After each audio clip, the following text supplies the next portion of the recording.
اینجا در لبنان هم ایرانیان مقیم برای شرکت در انتخابات ریاست جمهوری اسلامی ایران پای صندوق‌های رأی آمدند.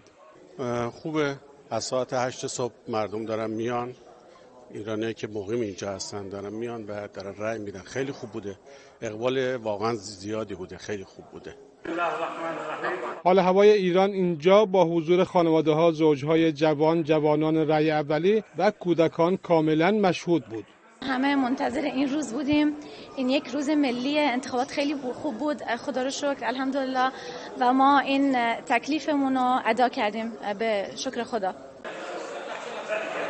در لبنان 3 صندوق رأی در بیروت پایتخت و شهرهای بلبک در شرق و نبطیه در جنوب این کشور برای اخذ آرای هموطنان مستقر شد.